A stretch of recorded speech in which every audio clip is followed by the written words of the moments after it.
তিনিদিনীয়া ভ্ৰমণসূচীৰে অসমলৈ আহিছে গৃহমন্ত্ৰী অমিত শ্বাহ।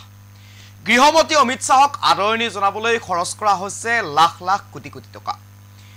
অসমৰ চাৰিওপিনে লগোৱা হৈছে হোৰ্ডিং, বেনাৰ, পোষ্টাৰ। বিমানবন্দৰৰ পৰা ৰাষ্ট্ৰীয় ঘাইপথলৈ সকলোতে লগোৱা হৈছে হোৰ্ডিং আৰু পোষ্টাৰ। এক প্ৰকাৰ উষ্ম আদৰণি জনাইছে অমিত শ্বাহক, সন্মান জনাইছে অমিত শ্বাহক। কিন্তু সেইগৰাকী অমিত শ্বাহ, যিগৰাকী অমিত শ্বাহক অসমৰ পৰা সন্মান দিয়া হৈছে, সেই অমিত শ্বাহে অসমক এক পৰ্যায় কি দিশেৰে চাই তাক লৈ এতিয়া প্ৰশ্ন উত্থাপন হৈছে। আমি অসম গৌৰৱ গামোচা বুলি যি কৈ থাকোঁ, আমাৰ স্বাভিমান অসমীয়া গামোচা বুলি যি উল্লেখ কৰি থাকোঁ, সেই অসমৰ অসমীয়া স্বাভিমান, অসমীয়া লোকসকলৰ স্বাভিমান, অসম গৌৰৱ, সেই গামোচাক অমিত শ্বাহে গামোচা বুলি বিবেচনা কৰে নে এখন ফটাকানি হিচাপে তেওঁ দৃষ্টি নিক্ষেপ কৰে, তাক লৈ প্ৰশ্ন উত্থাপন হৈছে। কিয়নো যোৰহাট বিমানবন্দৰত যেতিয়া গৃহমন্ত্ৰী অমিত শ্বাহ উপস্থিত হৈছিলগৈ, অসমৰ মুখ্যমন্ত্ৰী ডক্টৰ হিমন্ত বিশ্ব শৰ্মাকে ভিতৰ কৰি কেইবাগৰাকীও নেতা মন্ত্ৰী উপস্থিত আছিল আদৰণীয় প্ৰধান গৃহমন্ত্ৰী অমিত শ্বাহক আদৰিবলৈ। আৰু সেই সময়তেই অসমৰ গৌৰৱ, অসমৰ স্বাভিমান, ফুলাম গামোচা আৰু ফুলৰ থোপাৰে আদৰণি জনাবলৈ ৰখি আছিল। মুখ্যমন্ত্ৰী ডক্টৰ হিমন্ত বিশ্ব শৰ্মাই পোনপ্ৰথমেই বিমানৰ পৰা নামাৰ লগে লগেই গামোচাখন পিন্ধাবলৈ চেষ্টা কৰিছিল গৃহমন্ত্ৰী অমিত শ্বাহক।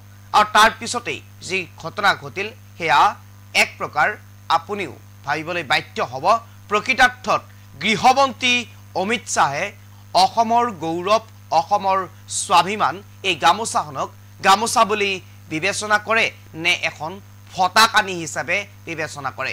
কিয়নো তেওঁ গলত ল'বলৈ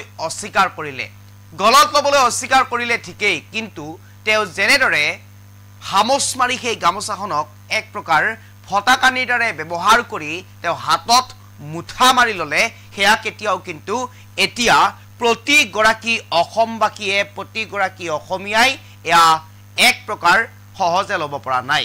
এক প্ৰকাৰ এই অসমীয়া গামোচাখনক, অসমীয়াৰ স্বাভিমান, অসম গৌৰৱ, এই গামোচাখনক এতিয়া সহজে ল'ব পৰা নাই।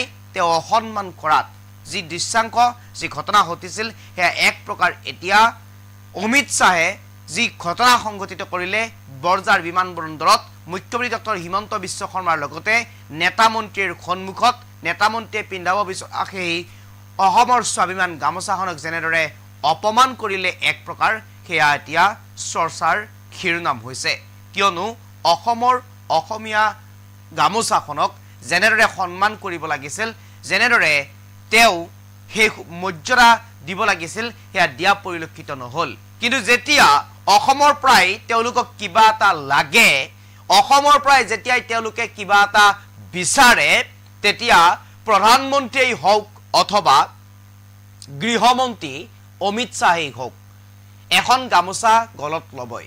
কিয়নো তাত আৱেগ জড়িত হৈ আছে, কিয়নো তাত অসমবাসীৰ আৱেগ জড়িত হৈ আছে, অসমীয়াৰ আৱেগ জড়িত হৈ আছে। আৱেগ অনুভূতিক এক প্ৰকাৰ তেওঁলোকে কিছু সময়ৰ বাবে দেখুৱাব বিচাৰে, আৰু সেই সময়ত প্ৰতিগৰাকী অসমীয়া ভুল যায়, আৰু তাৰ পিছতেই সেই বিচৰা বস্তুটো অমিত শ্বাহ কিংবা নৰেন্দ্ৰ মোদীয়ে অসমৰ পৰা লাভ কৰে। এয়াই এক প্ৰকাৰ বনিয়া নেকি, একাংশই প্ৰশ্ন উত্থাপন কৰিছে। এয়া এক প্ৰকাৰ কেনেকুৱা মানসিকতা, কেনেকুৱা চিন্তাধাৰা হ'ব লাগিব, তাক লৈ প্ৰশ্ন উত্থাপন কৰিছে। অসমৰ স্বাভিমান এই গামোচাখনক যেনেদৰে অপমান কৰা হ'ল, এক প্ৰকাৰ অপমান বুলি ক'ব লাগিব, কাৰণ গলত পিন্ধাবলৈ লোৱাৰ সময়তেই যেনেদৰে মুঠি মাৰি হাতৰ পৰা ল'লে, মই দৃশ্যাংশটো আছে, মই দেখুৱাই থাকিবৰ কাৰণে আহ্বান জনাম। যিটো দৃশ্যাংশ আছে, এই দৃশ্যাংশটো মই দেখুৱাই থাকিবৰ কাৰণে আহ্বান জনাম। এই দৃশ্যাংশটো তেওঁ নামি আহিছে বিমানবন্দৰৰ পৰা আমাৰ মুখ্যমন্ত্ৰী ডক্টৰ হিমন্ত বিশ্ব শৰ্মাৰ লগতে চাওক কেনেদৰে আটাইকেইগৰাকী নেতা মন্ত্ৰী আছে। এয়া বিজেপিৰ ৰাজ্যিক সভাপতি দিলীপ শইকীয়া, এনেদৰে নেতা মন্ত্ৰীসকল গোটেইকেইজন আছে। চাওক কেনেদৰে আটাইকেইজনে আগ্ৰহেৰে বাট চাই আছিল তেওঁ গলত গামোচাখন পিন্ধাব, ফুলাম গামোচাখনেৰে তেওঁক আদৰণি জনাব, কিন্তু তেওঁ হাতত মুঠি মাৰি লোৱাৰ বাহিৰে বেলেগ একোৱেই নকৰিলে তেওঁ হাতত মুঠি মাৰি লোৱাৰ বাহিৰে বেলেগ একোৱেই নকৰিলে যদি সম্ভৱ হয় যিটো ৱাটাৰ মাৰ্ক লগোৱা হৈছে অলপ কমকৈ দেখুৱাবৰ কাৰণে আহ্বান জনাম দৃশ্যাংশটো স্পষ্ট হ'ব তেতিয়া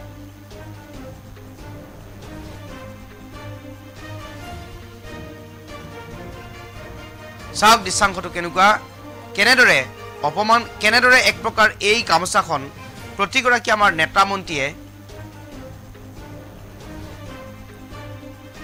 হাতত লৈ থকাৰ সময়তেই